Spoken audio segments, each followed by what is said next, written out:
चंद्रपुर के लोकसभा टिकट को लेकर शुरू हुआ वडेट्टीवार धानोरकर के बीच का विवाद। टिकट धानोरकर को घोषित होने के बाद भी रुकने का नाम नहीं ले रहा। टिकट अपने नाम से घोषित होने के बाद 25 मार्च को हवाई अड्डे पर पहुंचने पर प्रतिभा धानोरकर का गर्मजोशी से स्वागत किया गया, लेकिन मीडिया पर प्रतिक्रिया देते समय विधायक धानोरकर ने विपक्ष के नेता विजय वडेट्टीवार का नाम लेने से परहेज किया। इस पर प्रतिक्रिया देते हुए विजय वडेट्टीवार ने कहा कि शायद वे मेरा नाम भूल गए हैं, नाम में कुछ नहीं रखा है, पार्टी महत्वपूर्ण है। उन्होंने जवाब दिया कि विधायक धानोरकर 27 मार्च को अपना नामांकन पत्र दाखिल करेंगी और विपक्ष के नेता वडेट्टीवार उस समय उपस्थित रहेंगे। आपको बता दें कि शिवानी वडेट्टीवार ने पार्टी नेताओं से चंद्रपुर लोकसभा क्षेत्र से टिकट मांगा था, लेकिन उस समय पार्टी ने विजय वडेट्टीवार को लोकसभा चुनाव लड़ने का निर्देश दिया, लेकिन उनके इनकार के बाद प्रतिभा धानोरकर को नामांकन मिला। वडेट्टीवार धानोरकर के प्रचार के लिए क्या क्या करते हैं ये देखना दिलचस्प होगा, और क्या धानोरकर अपने प्रचार में उनका सहयोग लेना पसंद करेंगी ये भी एक प्रश्न होगा। मला कुठे कुठे जाता येईल मी तिथे जाण्याचा प्रयत्न करणार आहे आणि पक्षाने जो निर्णय घेतला आहे त्याचा आम्ही स्वागतच करतो। उमेदवारी मागायचा अधिकार सर्वांना आहे, तो शिवानीला सुद्धा होता आणि त्यामुळे निर्णय अंतिम असतो हायकमांडचा। त्या ठिकाणी मी शक्य होईल त्या ठिकाणी मी जायचं ठरवलं आहे आणि काही अडचण नाही। शेवट पक्षाच्या उमेदवारांना ठिकाणी जाण्यामध्ये मला उद्या सकाळचा फॉर्म मी विकास ठाकरेंच्या फॉर्म भरायसाठी उपस्थित राहणार आहे नागपुरात आणि मी सकाळी 11 वाजता परवाला गडचिरोलीचा फॉर्म भरायसाठी उपस्थित राहणार आहे। त्यानंतर दुपारी चंद्रपूरला जाईल। माहीत आहे कदाचित होऊ शकते गडबडीमध्ये माझं नाव कदाचित विसरलं असेल, त्यामुळे नावामुळे फार काही फरक पडत नहीं।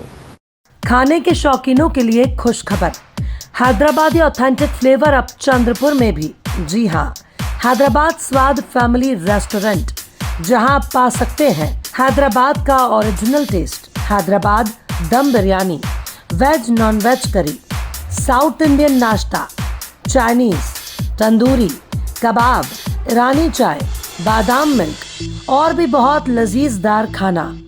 इंडोर और आउटडोर में फैमिली के साथ बैठने की उत्तम व्यवस्था और सर्वोत्तम सर्विस, वो भी एकदम किफायती दामों में। हमारे यहाँ पार्सल और पार्टी के भी ऑर्डर लिए जाते हैं। एक बार अपने मित्र और परिवार के साथ अवश्य पधारें, आप दोबारा जरूर आएंगे, ये हमारी guarantee. Hyderabad Swad family restaurant, authentic Hyderabadi flavour, near Croma showroom, Nagpur road, Chandrapur. Mobile number 9327461199, 7207556199। आज नागपुर में जनार्दन मून के नेतृत्व में अब्दुल गफूर पाशाह, गणेश मधुरे, अकबर बादशाह, अभय खोबरागड़े आदि कार्यकर्ताओं ने प्रेस कॉन्फ्रेंस लेते हुए अपने आप को ओरिजिनल राष्ट्रीय स्वयंसेवक संघ बताते हुए कहा कि देश स्वतंत्र होने के बाद संविधान के अनुसार लोकतंत्र से देश का कार्यभार शुरू हुआ। देश में रहने वाले मतदाता राजनीतिक दल को वोट देकर अपना प्रतिनिधि चुनता है और जिस दल का बहुमत होता है उस दल की सत्ता होती है और बाकी विपक्ष में बैठते हैं। कल तक सत्ता पक्ष और विपक्ष आपस में चर्चा करके देश और जनता का विकास कैसा हो ऐसा सोचते थे, लेकिन आज सत्ता पाने के लिए बीजेपी विपक्ष के भ्रष्टाचारियों को साथ में लेकर देश की जनता से खिलवाड़ कर रही है। देश के किसान आत्महत्या के लिए मजबूर हो रहे हैं, युवा बेरोजगार हो रहे हैं, महिला सुरक्षित नहीं है, सरकारी स्कूल बंद हो रहे हैं, सरकारी इकाइयां अदानी अंबानी को बेचे जा रहे हैं, अल्पसंख्यक समुदाय पर अन्याय अत्याचार हो रहे हैं, महंगाई आसमान छू रही है, गरीब जनता भूखे मर रही है। प्रधानमंत्री नरेंद्र मोदी दावा करते हैं कि 80 करोड़ गरीब जनता को 5 किलो अनाज फ्री में बांटने का दावा करते हैं जो जानवर के खाने लायक होता है। उन्होंने आगे कहा कि गरीबों का बांटने वाला ये फ्री का चावल 22 रुपए किलो के दाम से अनाज माफिया को बेचा जाता है और वो अनाज माफिया उसके 60 से 70 रुपए बनाता है। इसका साफ मतलब है कि ये व्यवस्था सिर्फ अनाज माफिया के लिए बनाई है, ये गरीबों से खिलवाड़ है। बीजेपी ये राजनीतिक दल है, किसी भी राजनीतिक दल को धार्मिक प्रचार करने की अनुमति संविधान नहीं देता, फिर भी बीजेपी हिंदू राष्ट्र की बात करती है। उन्होंने आगे बताया कि आज इस लोकसभा के चुनाव में संविधान बदलने वाला, हिंदू राष्ट्र बनाने का ख्वाब देखने वाला, हमारे आने वाले पीढ़ी को नष्ट करने वाला दल बीजेपी को सत्ता से बाहर करने के लिए सभी विपक्ष इकट्ठा होकर इंडिया गठबंधन बनाकर इस चुनाव में टक्कर दे रहे हैं। कुछ दल विपक्ष में होने का नाटक करते हुए बीजेपी से अंदरूनी समझौता करके अपने उम्मीदवार चुनाव में उतार कर इंडिया गठबंधन के उम्मीदवार को नुकसान पहुंचा सकते हैं। लेकिन इस वक्त समझदार वोटरों से समझना चाहिए कि वो दल बीजेपी को ज़्यादा फायदा पहुंचा रहा है। बीजेपी को हराना सिर्फ और सिर्फ हम वोटरों पर निर्भर है। 65 से 70% वोटरों ने अगर इंडिया गठबंधन को वोट दिया तो बीजेपी को आसानी से हरा सकते हैं। आगे बोलते हुए राष्ट्रीय अध्यक्ष जनार्दन मून ने कहा कि इसलिए हमारे राष्ट्रीय स्वयंसेवक संघ ने निर्णय लिया है कि बीजेपी का 400 पार का सपना ही रखने के लिए इस चुनाव में इंडिया गठबंधन को समर्थन देकर वोटरों में जन जागृति करने के लिए प्रेस कॉन्फ्रेंस छोटी छोटी सभाएं लेंगे। संविधान बचाने के लिए, आने वाले हमारे पीढ़ी को बचाने के लिए सभी समझदार वोटर हमें साथ देंगे। इंडिया गठबंधन, भारतीय जनता पार्टी और अन्य दल के उम्मीदवार जाहिर होना बाकी है। कुछ ही दिन में अनाउंसमेंट तारीख का हो चुका है। कौन से तारीख को कहाँ, किस राज्य में कौन से तारीख को चुनाव होने जा रहा है, ये तारीख तो डिक्लेयर हो गई है। आज हमने हमारे आरएसएस से, हमारा राष्ट्रीय स्वयंसेवक संघ ने एक निर्णय लिया है कि इस लोकसभा चुनाव में जो मोदी जी दावा आज कर रहे हैं बीजेपी 400 पार, वो 400 पार को कैसा रोक सकते, इसका मंथन हमारे राष्ट्रीय स्वयंसेवक संघ ने किया और ये निर्णय लिया है कि इस चुनाव में बीजेपी को हराना है, देश को बचाना है, संविधान को बचाना है। इसलिए 400 पार का जो सपना है बीजेपी का, वो कैसा चूर कर सकते हैं और हमारा संविधान कैसा बच सकता है।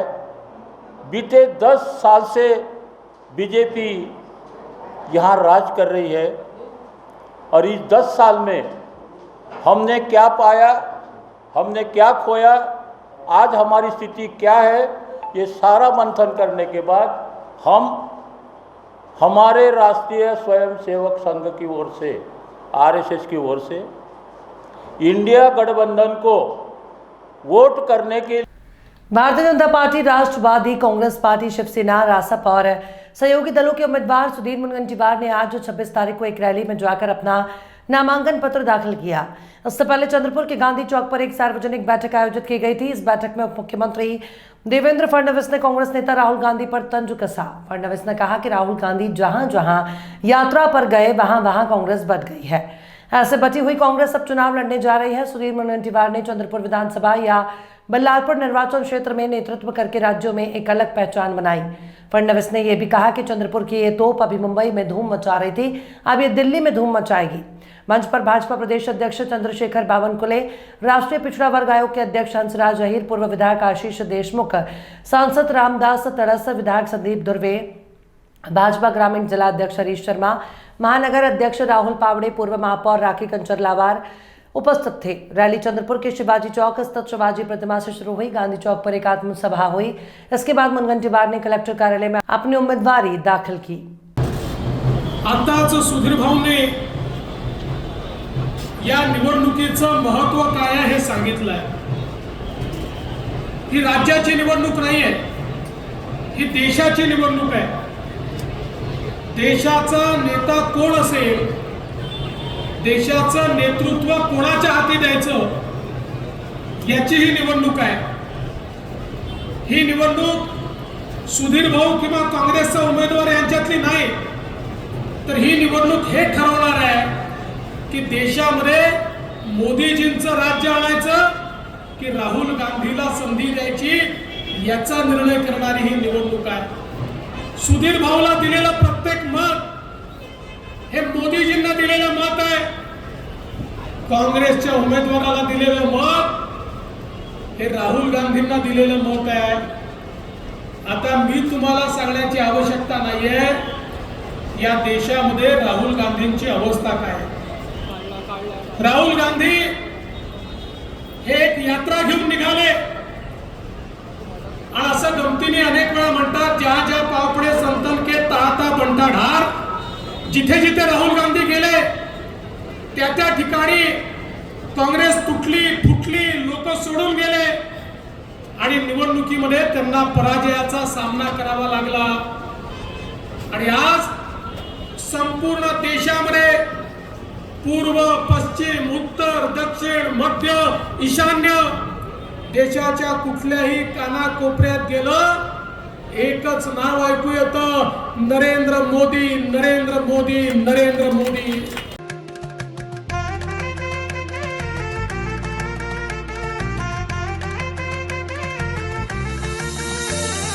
मानापानाचा नात्या गोत्याचा पसारा लई बाई वाढला, रुसवा नको ग बाई कुणाचा मोठ्यानी उतारा काढला।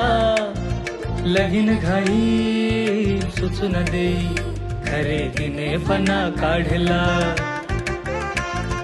खरेदीला वरसीधीने उत्साह नवा आणला। बांधला बसता बांधला, बांधला बसता बांधला, बांधला बसता बांधला, बांधला बसता बांधला।